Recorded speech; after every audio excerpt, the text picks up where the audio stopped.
Hi everyone, welcome to the class. Today will be the continuation of chapter 3 and the first one is electronic and mobile commerce, right? So we learned a lot of things in the previous topics and let's see what is electronic or e-commerce and mobile commerce, right? E-commerce or electronic commerce or EC is the buying and selling of goods and services or the transmitting of funds or data over an electronic network primarily in the internet. So ஒரு e-commerce என்று சொன்னா என்ன, அப்படி இல்லாட்டி electronic commerce, அப்படி இல்லாட்டி EC அப்படின்னு சொன்னா என்னன்னு கேட்டால், நாங்க இன்டர்நெட்டின் மூலமாக okay using the internet we buy and sell goods no. நாங்க பொருட்களை விக்கிற வாங்குற அந்த மாதிரி சர்வீசஸ் செய்கிற இன்டர்நெட்ல. அப்ப or the transmitting of funds or data over an electronic network primarily in the internet. அப்ப இன்டர்நெட்டை யூஸ் பண்ணிட்டு நாங்க குட்ஸ் அண்டா பொருட்களை விக்கிறதும் வாங்குறதுக்கும் தான் நாங்க இ காமர்ஸ் இல்லாட்டி எலக்ட்ரானிக் காமர்ஸ் இல்லாட்டி இசி என்று நாங்க சொல்றோம். Okay, so this EC or this e-commerce is categorized into 4. 4 categories, basic 4 categories. There are 4 basic categories of e-commerce. Business to business. இப்போ business enterprise ஒண்டிக்கிற இன்னொரு business enterprise ஒண்டிக்கிற அவங்க ரெண்டு பேருக்கும் இடையில நடக்கிற buying and selling goods or services or whatever. Second one is business to consumers. Business ஈக்கிற business ஒண்டிக்கிற consumers ஈக்கிற. So business to consumers. Consumer to consumer. And government to citizen. Government இருந்து citizenக்கு நடக்கிற e-commerce platforms. So these are the 4 categories of e-commerce. M-commerce என்று சொல்றது mobile commerce. என்ன இந்த mobile commerce என்று சொல்றது also called as M-commerce refers to any transaction completed with a mobile device, be it a smartphone, tablet or even a wearable device. உதாரணமா M-commerce or mobile commerce என்று சொல்றது நாங்க normally பேசிக்கா நாங்க ஸ்மார்ட் போன் எல்லாம் use பண்ணிட்டு செய்யற transactions ஈக்கிற அந்த டிரான்சாக்ஷன்ஸுக்கு நாங்க சொல்றோம் இன்டர்நெட்டை யூஸ் பண்ணி ஸ்மார்ட் போன், டேப்லெட்ஸ் இல்லாட்டி wearable devices.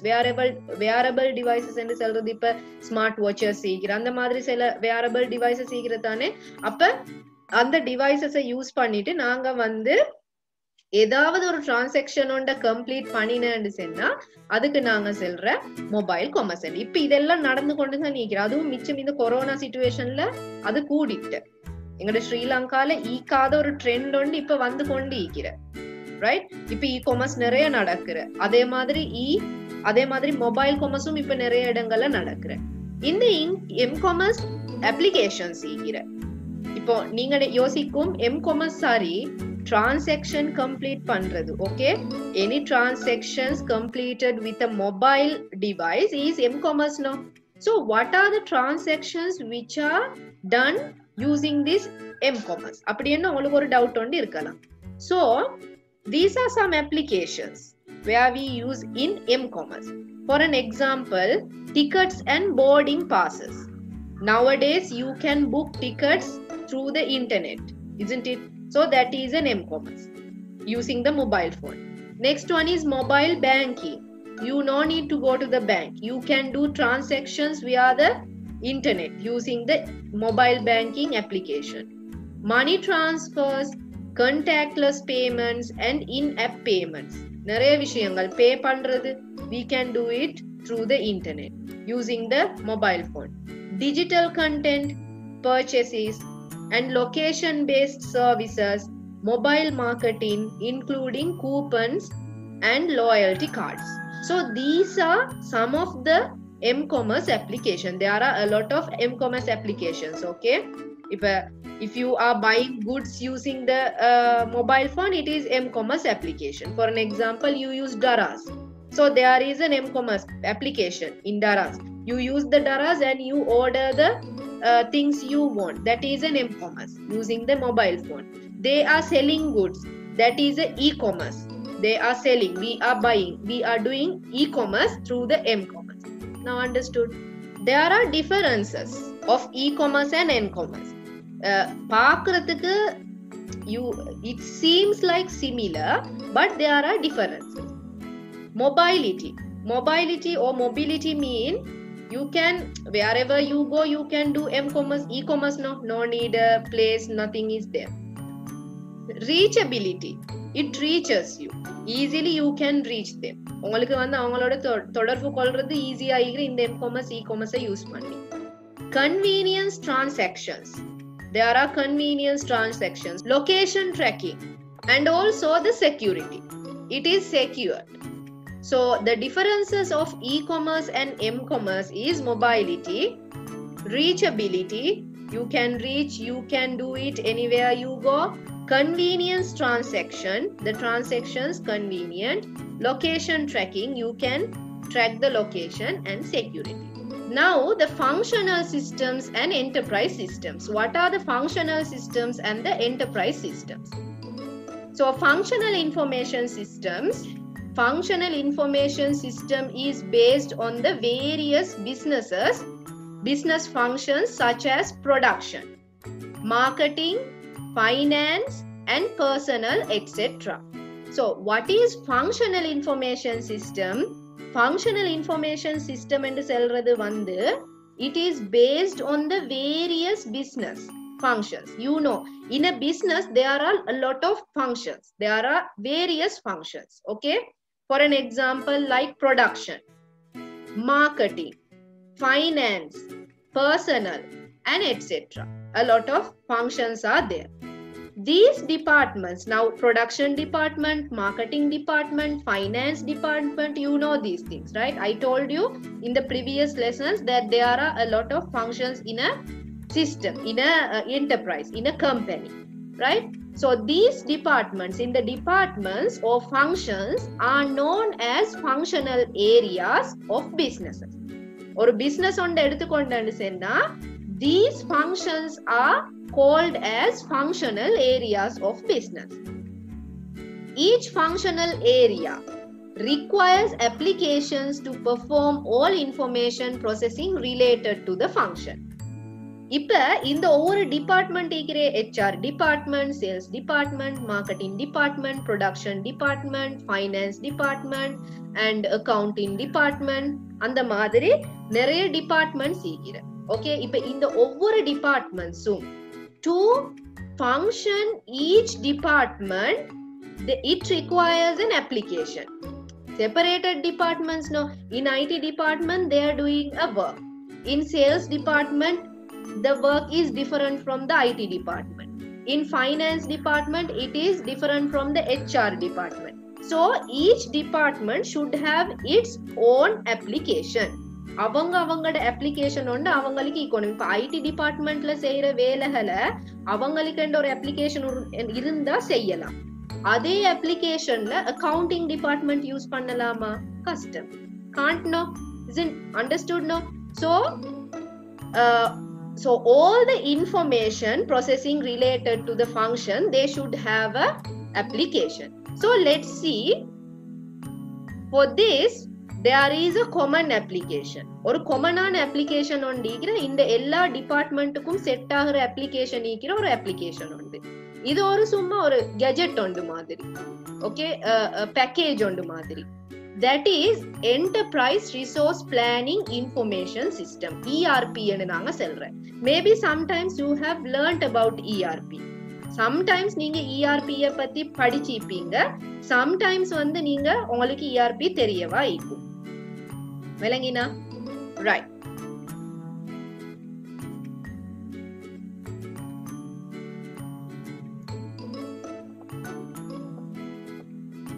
So ERP system and சொல்றது, this is an ERP system.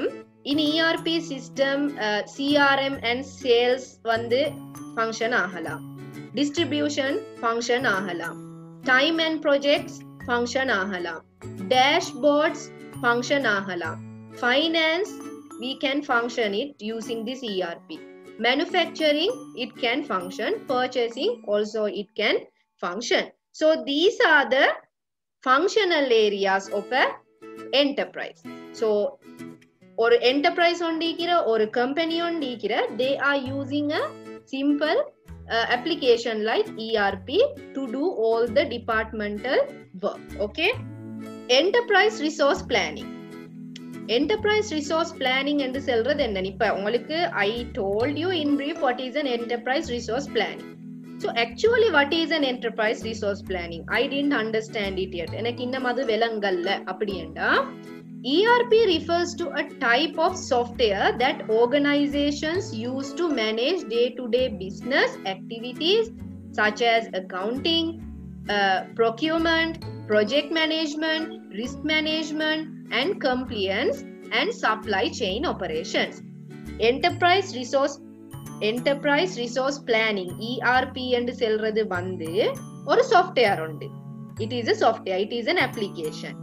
அதுல என்ன நீக்கிறேன்னு சொன்னா, it is used to organize the management, the day to day business activities. உங்களோட கம்பெனில ஒவ்வொரு நாளும் நடக்கிற ஆக்டிவிட்டிஸ் ஈக்கிறதானே, அந்த ஆக்டிவிட்டிஸை மேனேஜ் பண்றதுக்கு ஒரு ஆர்கனைசேஷன் ஒன்ல ஈக்கிற ஆக்டிவிட்டிஸை மேனேஜ் பண்றதுக்கு யூஸ் பண்ற ஒரு சாஃப்ட்வேர் ஒன்று தான் ERP என்று நாங்க சொல்றோம். ஃபார் an எக்ஸாம்பிள் உங்களுக்கு தந்திக்கிற accounting, project management, risk management, appliances, supply chain operations, HR அந்த மாதிரியான ஆபரேஷன்ஸை வந்து என்ன செய்யலும் எங்களுக்கு மேனேஜ் பண்ண இயலும். That is an ERP. பெரிய விஷயம் ஒன்று இல்லை ERP என்று சொல்றது, ஒரு அப்ளிகேஷன் உண்டு. So advantages of ERP software is covers many business functions.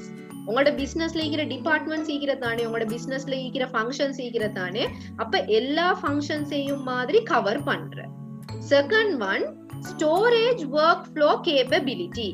Storage workflow capability இருக்கிற, அதாவது தேக்கி வைக்கிறது, ஸ்டோர் பண்றதுக்கு. Can handle many different types of complex transaction. Data entered one time one place at the source. For an example, காம்ப்ளெக்ஸான transactions இருக்கிறதானே, இப்ப ஒரு enterprise ஒன்று ஒரு கம்பெனி ஒன்று எடுத்துக்கொண்டாக்க அதுல வந்து நிறைய சிக்கலான டிரான்சாக்ஷன்ஸ் நடக்குற.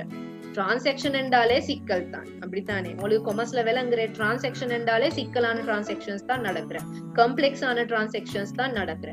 So in using this ERP you can handle many different types of complex transaction. நிறைய காம்ப்ளெக்ஸான டிரான்சாக்ஷனை உங்களுக்கு வந்து ஹேண்டில் பண்ணேலும் இந்த ERP-யை யூஸ் பண்ணிட்டு. For an example, data entered one time one place at the source. இப்ப பிழையாகி என்டர் ஆனா அது ரெபிட்டிஷன் ஆகுற, ரிப்பீட் ஆகுற. பட் நீங்க வந்து இந்த அதாவது இந்த ERP-யை யூஸ் பண்றதுனால என்ன நடக்குறேன்னு சொன்னா, உங்களுக்கு வந்து லேசா இந்த காம்ப்ளெக்ஸான டிரான்சாக்ஷன்ஸ் உங்களுக்கு வந்து ஹேண்டில் பண்ணலாம். Yes, sorry, it is not storage. I told you storage workflow capability. Strong workflow capability என்று சொல்றது வந்து ஸ்ட்ராங்கான ஒரு workflow ஒண்ட வந்து அதுல இருந்து எனக்கு எடுத்துக்கொள்ளலாம். I'm really sorry. So strong workflow capabilities mean there is a strong workflow. ஒரு உறுதியான workflow ஒன்று எனக்கு அமைச்சி தர இந்த ERP-யால. Thank you, Nava. Next one, implemented in many large high-tech firms. இது வந்து இந்த ERP என்று சொல்றது வந்து பெரிய பெரிய enterprisesலயும் யூஸ் பண்ற. It is implemented. Implemented mean they are working with this ERP in many large high-tech firms. Impressive process and data documentation. We can make data process documentation. Supported by all major hardware vendors. And it supports all major hardware vendors too. So these are the advantages. Now let's see data analysis and business intelligence. இப்ப எங்களோட enterprise ஒன்று இருந்தா எப்படி அதை நாங்க வந்து what do you call handle பண்ற, அந்த ஒரு ஃபங்க்ஷன்ஸையும் எப்படி ஹேண்டில் பண்றன்றத நாங்க பார்த்த. இப்ப நாங்க பார்ப்போம் data analysis and business intelligence. DA data analysis illati BI அப்படி என்றா என்னன்னு சொல்லி பாப்போம். BI mean business intelligence mean is a set of processes, architectures and technologies that convert raw data into meaningful information that drives profitable business actions. Business intelligence and சொல்றது வந்து ஒரு set of processes. Process and சொல்றது உங்களுக்கு தெரியும் தானே, ஒரு set of processes தான் இந்த data intelligent and சொல்ற architecture and technologies. அதுல technology சீக்கிர, plan சீக்கிர, process சீக்கிர, that is business architecture. அது என்னத்த செய்யறன்னு சொன்னா raw data ஈக்கிற தானே. You know what are raw data? Raw data are the things which are not which doesn't bear a meaning. அதுக்கு தான் நாங்க raw dataன்னு சொல்றோம். So இந்த raw dataவை meaningful information change பண்றது வந்து இந்த business intelligence தான். It is a suite of software and services to transform data into actionable intelligence and knowledge. இது வந்து ஒரு சாஃப்ட்வேர் உண்டு. பிசினஸ் இன்டெலிஜென்ஸ் என்று சொல்றதும் ஒரு சாஃப்ட்வேர் உண்டு தான். அது என்னத்த செய்யறன்னு சொன்னா டேட்டாவை வேல்யூவபிள் இன்ஃபர்மேஷனுக்கு இல்லாட்டி நாங்க அதுக்கு சொல்ற டேட்டாவை வந்து என்ன செய்யறன்னு சொன்னா ஆக்ஷனபிள் இன்டெலிஜென்ஸுக்கும் ரைட் அண்ட் நாலேஜுக்கும் மாத்துறேன். You know, knowledge இருந்தா தான் எங்களுக்கு வந்து ஒரு நல்ல டிசிஷன் ஒன்று எடுக்கலுமே. So it transfers data into actionable intelligence and knowledge. Actionable intelligence mean ஒரு data, ஒரு information ஒன்று வச்சு நாங்க ஒரு action ஒன்று எடுக்கிறேன். That is actionable intelligence. Data analysis is defined as a process of cleaning, transforming and modeling data to discover useful information for business decision making. Data analysis என்று சொல்ற analyze பண்ற data analysis என்று சொல்றது வந்து it is a process of cleaning, transforming, modeling. clean பண்ணி transform பண்ணி model பண்ணி எதுக்கு to discover useful information for business decision making. நாங்க அந்த ஷார்ப் பண்றேன்னு சொல்றேன். we are sharpening, we are clearing. அப்ப டேட்டா அனலைசிஸ் என்று சொல்ற டேட்டா செட் ஒண்டே ஈக்கிறேன்னுட்டு அந்த டேட்டாவை நான் கிளீன் பண்றேன்டா கூட்டி கிளீன் பண்றதல்ல. அதாவது தேவையில்லாத டேட்டாவை ஓரமாக்கிட்டு தேவையான டேட்டாவை மட்டும் வச்சுட்டு அந்த மாதிரி செய்யறது. டிரான்ஸ்ஃபார்ம் பண்ற, அதுக்கு பிறகு அதை நான் மாடல் பண்ற, எல்லாத்தையும் நான் செஞ்சு முடிஞ்சதுக்கு பிறகு எனக்கு ஒரு இன்ஃபர்மேஷன் ஒன்று வருது தானே. அந்த இன்ஃபர்மேஷனை வச்சு எனக்கு என்ன செய்யலும், I can make a decision to my business. So that is data analysis. The purpose of data analysis, என்னத்துக்கு ஒரு data analysis ஒன்று எங்களுக்கு தேவைப்படுதுண்டா, is to extract useful information from data and taking the decision based upon the data analysis. யூஸ்ஃபுல்லான இன்ஃபர்மேஷனை create பண்றதுக்கு தான் நான் இந்த டேட்டா அனலைசிஸை பண்றேன். அதுக்கு பிறகு என்ன செய்யறேன், இந்த இன்ஃபர்மேஷனை வச்சு எனக்கு வந்து யூஸ்ஃபுல்லான டிசிஷன் ஒன்று எடுக்கிறது. Okay, business process outsourcing, BPO. Business process outsourcing என்று சொல்றது is a generic term that involves hiring another company to take responsibility for a set of business activities or a single function. BPO, business process outstanding என்று சொல்றது வந்து ஒரு term உண்டு. அது என்னத்தை செய்யறேன்னு சொன்னா, it hires another company. எனக்கு ஒரு என்டர்பிரைஸ் ஒன்று ஈக்கிற, நான் முகமது என்டர்பிரைஸை நான் ஹையர் பண்றேன் to take responsibility for a set of business activities. எனக்கிட்ட சில பிசினஸ் ஆக்டிவிட்டிஸ் இல்லாட்டி சிங்கிள் ஃபங்க்ஷன்ஸ் ஈக்கிறதானே, அந்த சிங்கிள் ஃபங்க்ஷன்ஸ் அந்த பிசினஸ் ஆக்டிவிட்டிஸை நான் அவங்கள ஹையர் பண்ணிட்டு அவங்களுக்கு கொடுக்குற செய்யறது, இன்வால்வ் பண்றவங்கள. வேறங்கினா process typically outsourced will be non-mission critical, such as payroll and benefits management. Although the possibilities are expanding, customer services in the form of call centers are often outsourced to the dedicated firm.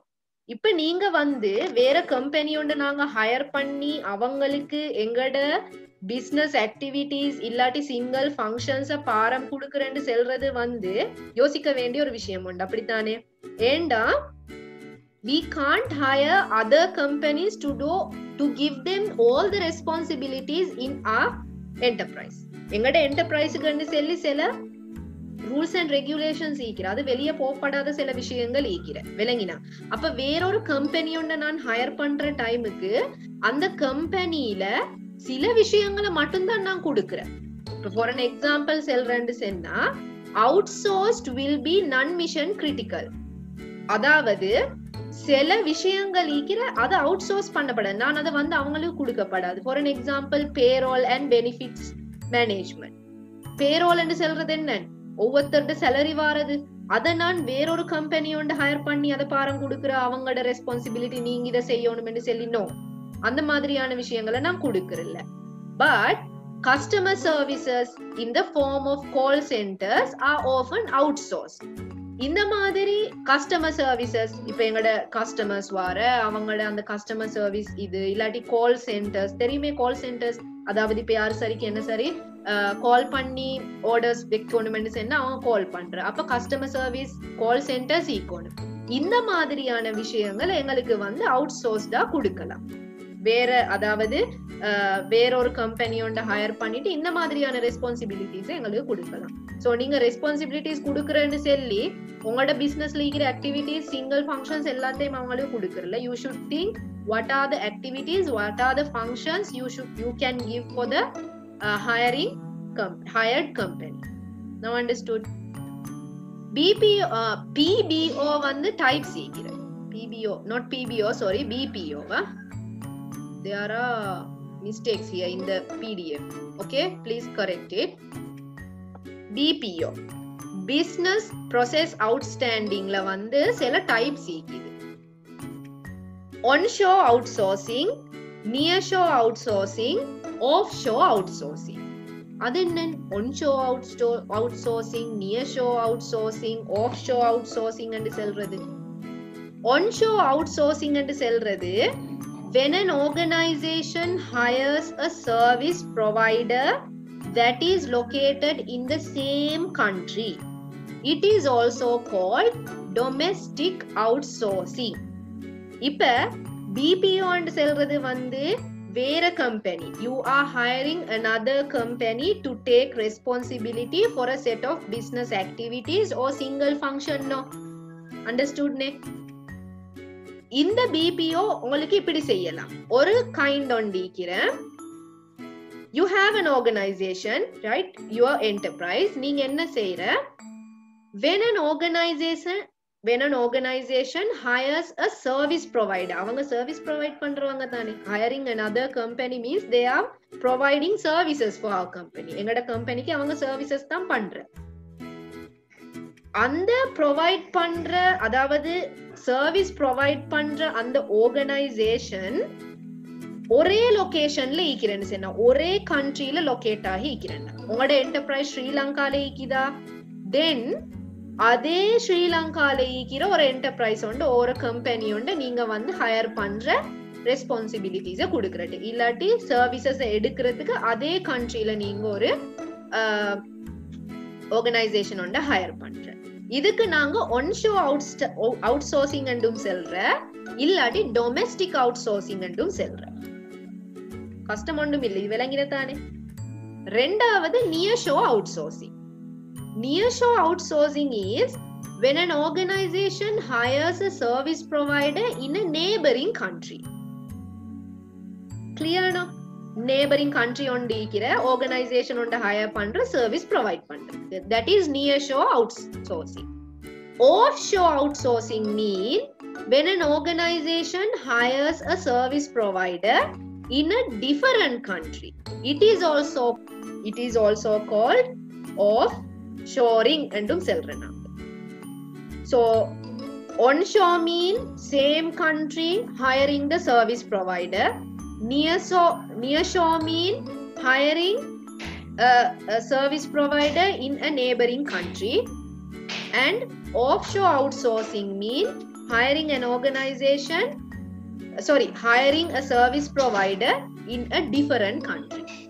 So onshore outsourcing and selradhu domestic outsourcing andum sellalam, same country la hire pandra service provider. Nearshore outsourcing and selradhu you can hire a service provider near your country. Offshore outsourcing, it is also called as offshoring, and it is hiring service provider in a different country.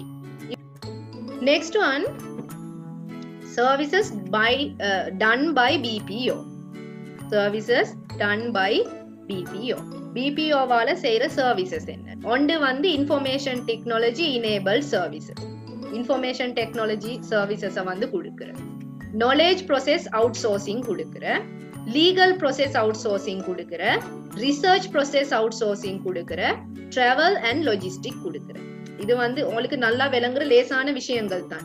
Information technology enabled services கொடுக்குற. அப்ப information technology சம்பந்தமான சர்வீசஸை provide பண்ற. Knowledge process நாங்க வந்து ஏற்கனவே படிச்சேன். அப்ப knowledge process மாதிரி சர்வீசஸ் எங்களுக்கு வந்து ஹையர் பண்ணி வேற கம்பெனிஸ்ல இருந்து எடுக்கலாம். லீகல் ப்ராசஸ் அவுட் சோர்சிங் ஈக்குது. அப்ப லீகல் ப்ராசஸ் அவுட் சோர்சிங் செல்ற டைமுக்கு எங்களுக்கு வந்து என்ன நடக்கிற லீகலான ப்ராசஸ், லீகலி லாயர்ஸ் அந்த மாதிரி ஆக்கள் எங்களுக்கு வந்து ஹையர் பண்ணலாம். ரிசர்ச் ப்ராசஸ் அவுட் சோர்சிங் ஈக்கிற. ரிசர்ச் பண்ற ப்ராசஸிங் ட்ராவல் அண்ட் லாஜிஸ்டிக் ஈக்கிற. So these are the services done by BPO. Advantages of BPO are cost reduction. BPO அதாவது எங்ககிட்ட BPO ஈக்கிறன்னு சொன்னா என்ன நடக்கிறதால what happens, what are the advantages? Cost வந்து reduce ஆகுற. Availability of experienced professionals. இப்ப எங்கட கம்பெனில வந்து எக்ஸ்பீரியன்ஸ்டான ப்ரொஃபஷனல்ஸ் இல்லையாய்க்கும் சில டிபார்ட்மெண்ட்டுக்கு. அப்ப எங்களுக்கு வந்து என்ன செய்யலும் நல்ல எக்ஸ்பீரியன்ஸ் ப்ரொஃபஷனல்ஸை வந்து ஹையர் பண்ணலாம். Availability to focus on go businesses. எங்களுக்கு வந்து கோ பிசினஸ் என்ன, அதோட இன்னும் தொடர்பு பட்ட பிசினஸஸ் ஈக்கிற. அப்ப எங்களுக்கு வந்து அதை ஃபோக்கஸ் பண்ணேலும், அதுல எனக்கு வந்து பார்க்கலாம், அந்த பிசினஸ் எனக்கு வந்து ஃபோக்கஸ் பண்ணலாம். Excellent source of customer feedback. எங்களுக்கு வந்து நல்ல கஸ்டமர் ஃபீட்பேக்ஸ் கிடைக்குது. இப்ப அதாவது நல்ல கால் சென்டர் ஒன்று நான் வந்து ஹையர் பண்றேன், ரைட்?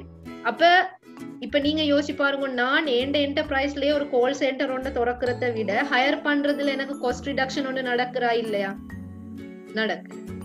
சோ ஹையர் பண்ற டைமுக்கு இப்ப நல்ல கஸ்டமர் சர்வீஸ் ஒன்று எனக்கு அந்த ஹையர் பண்ணின ஆர்கனைசேஷன்ல இருந்து கிடைக்கிறேன்னு சொன்னா, அந்த சர்வீஸ் ப்ரொவைடர் கிட்ட இருந்து கிடைக்கிறேன்னு சொன்னா நல்ல கஸ்டமர் ஃபீட்பேக் ஒன்று எனக்கு கிடைக்குது. Access to the latest updated technology. லேட்டஸ்டான அப்டேட் டெக்னாலஜிஸை வந்து எங்களுக்கு வந்து அக்சஸ் பண்ணலாம், யூஸ் பண்ணலாம். Excellent employment opportunity. நல்ல ஒரு எம்ப்ளாய்மெண்ட் ஆப்பர்ச்சுனிட்டி ஒன்று எங்களுக்கு வந்து அதுல இருந்து கிடைக்குது. See how beautiful this subject is.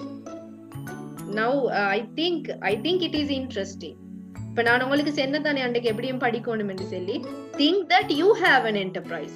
உங்களுக்கு ஒரு என்டர்பிரைஸ் ஒன்று. இப்ப நீங்க ஒரு கம்பெனி ஒன்று திறந்தாச்சு, ஒரு ஸ்டார்ட் அப் ஒன்று, இட்ஸ் ஓகே, சின்ன கம்பெனி ஒன்று நீங்க திறந்தாச்சு. அந்த கம்பெனில நீங்க என்னென்ன மாதிரி வேலைகள் செய்யற என்று சொல்றது தான் உங்களுக்கு இந்த பாடத்துல உங்களுக்கு விளங்கப்படுத்துற. So see how beautiful this subject is. Disadvantages ஈக்கிற. I always say if there is a good face, there is a bad face also. Okay, ரெண்டு பக்கமும் மீக்கிற. நல்ல விஷயம் மீக்கிறேன்டா, கெட்ட விஷயமும் மீக்கிறேன். எந்த விஷயத்திலையும் தான், எதுல செஞ்சாலும் அப்படித்தான். Okay, so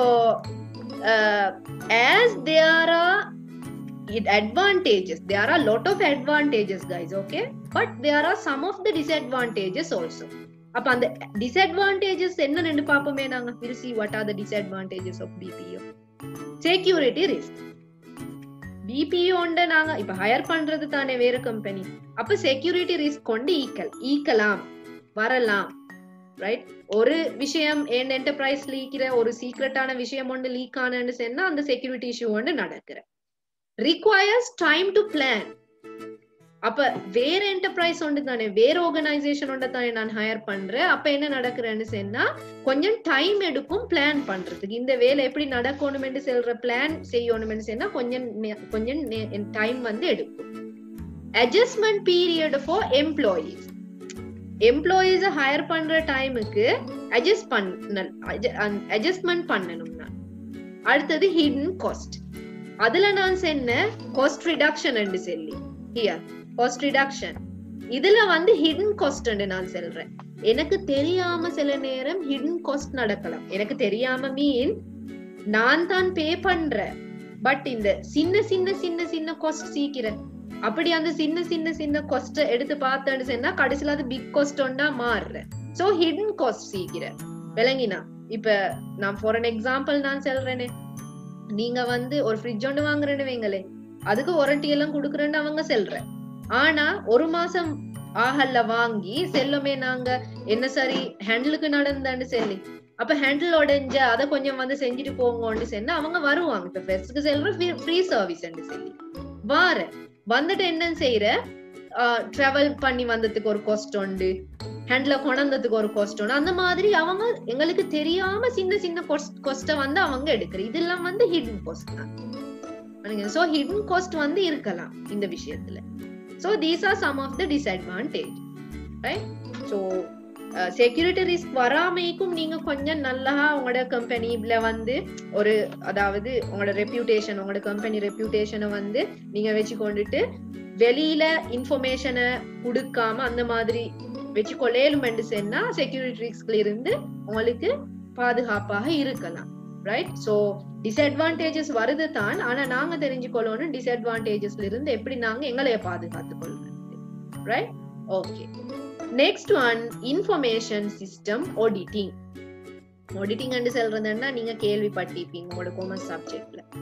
An information technology audit is the examination and evaluation of an organization's information technology infrastructure, applications, data use and management, policies, procedures and operational processes against recognized standard or established policies. adenda information system auditing and சொல்றது வந்து audit information technology audit, IS audit, okay, both. It is examination and evaluation of an organization's information technology infrastructure. ஒரு organisation ஒன்றுல information technology infrastructure ஒன்று இருக்குது தானே, அத வந்து examine பண்றது, இவாலுவேட் பண்ற மாதிரியான விஷயங்களை செய்யறது தான் இந்த ஆடிட் சொல்றேன். எதாண்டா இன்ஃபர்மேஷன் டெக்னாலஜி இன்ஃப்ராஸ்ட்ரக்சர், அப்ளிகேஷன் சீக்கிர, டேட்டா யூஸ் அண்ட் மேனேஜ்மெண்ட் ஈக்கிற, டேட்டாவை யூஸ் பண்றது, மேனேஜ் பண்றது, policies, procedures of operational process against recognized standards or established policies. இந்த மாதிரி இன்ஃபர்மேஷன் டெக்னாலஜிக்கு சம்பந்தமான விஷயங்கள் இருக்கிறதானே, அதை ஆடிட் பண்றதுக்கு நாங்க இந்த IS வந்து யூஸ் பண்றோம். Audits evaluate if the controls to protect information technology assets ensure integrity and are aligned with organizational goals and objectives.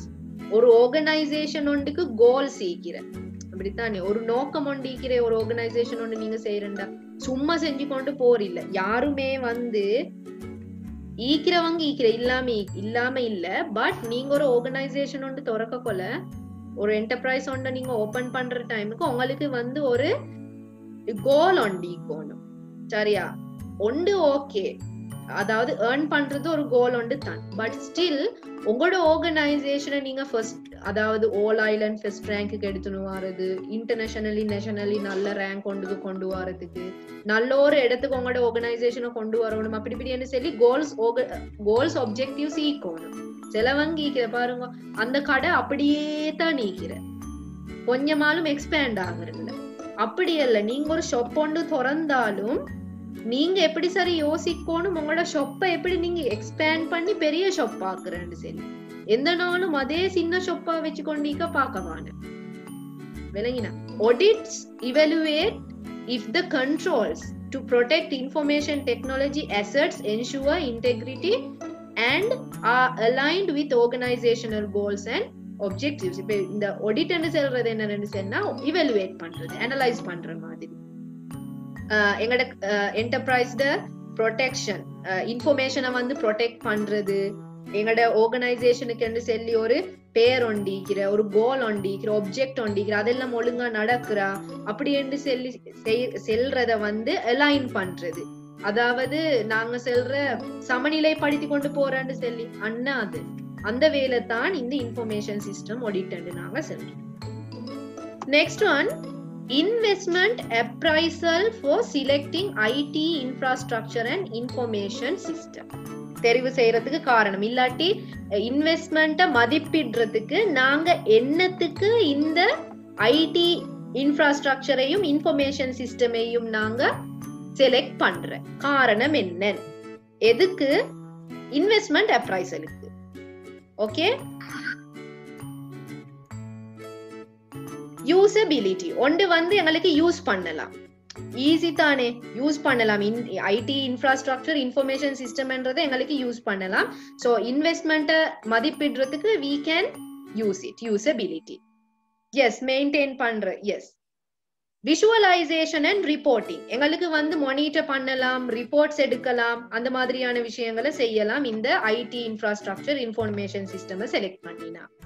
ஃபங்க்ஷனலிட்டி, நிறைய ஃபங்க்ஷன்ஸ் அதுல ஈக்கிறேன்னு எங்களுக்கு தெரியும். So we use this functionality. Next one, support and development. இந்த IT infrastructure information system எங்களோட investment அப்ரைசர்ல வந்து பெரிய support உண்டாக ஈக்கிற, டெவலப் ஆகிற day by day. Integration, what is integration? What is integration? Integration என்று சொல்றது வந்து ஒருங்கிணைப்பு. அப்ப ஒருங்கிணைப்பு ஈக்கிற combination, right? We say it as combination. Scalability, அளவிடுதல், right? எங்களுக்கு அளவிடலாம். Cost and suitability, சூட்டபிளான மாதிரி எங்களுக்கு ஐடி இன்ஃப்ராஸ்ட்ரக்சரையும் இன்ஃபர்மேஷன் சிஸ்டமையும் வந்து யூஸ் பண்ணலாம், அதனால நாங்க அதை செலக்ட் பண்றது. அடுத்தது வந்து காஸ்ட். இப்ப நீங்க வந்து உங்களோட என்டர்பிரைஸ்ல நிறைய டிபார்ட்மெண்ட்ஸ் ஈக்கிற, ஒவ்வொரு டிபார்ட்மெண்ட்டுக்கும் ஒவ்வொரு சாஃப்ட்வேர் வாங்க போனேன்னு சொன்னா ஒரு நல்ல காஸ்ட் ஒன்று வரும். இதுல என்னத்த, ஒரே ஒரு இஆர்பி ஒண்ட வாங்குற, அதை எல்லாரும் யூஸ் பண்ற, எல்லா டிபார்ட்மெண்ட்டும் யூஸ் பண்ற. எண்ட் ஆஃப் த டே என்ன நடக்கிறேன்னு சொன்னா எல்லா இன்ஃபர்மேஷனும் ஒரே பேக்கேஜ்ல தான் சேவ் ஆகி ஈக்கிற. அப்ப ஈஸி, எங்களுக்கு மானிட்டர் பண்றது, ரிப்போர்ட்ஸ் எடுக்கிறது எல்லாமே வந்து ஈஸி ஆகிக்கிற. So cost and suitability. Hosting, host பண்ணலாம் எங்களுக்கு, அண்ட் அப்டேட் பண்ணலாம், புதிய புதிய விஷயங்களை எங்களுக்கு வந்து அப்டேட் பண்ணலாம். இந்த காரணங்களால தான் நாங்க வந்து இந்த ஐடி இன்ஃப்ராஸ்ட்ரக்சரையும் இன்ஃபர்மேஷன் சிஸ்டமையும் எங்கட என்டர்பிரைஸுக்கு நாங்க யூஸ் பண்றது. So this is the conclusion, அதாவது முடிவு வந்து இதுதான். எங்கட என்டர்பிரைஸ் ஒண்டி இது நாங்க என்னத்துக்கு இதை யூஸ் பண்றேன்னு சொன்னா இந்த விஷயங்களுக்கு தான் நாங்க வந்து யூஸ் பண்றோம். So that's it for today, and we have finished the third chapter. Until we will meet again at the next class, thank you for joining the class everyone, and have a nice day.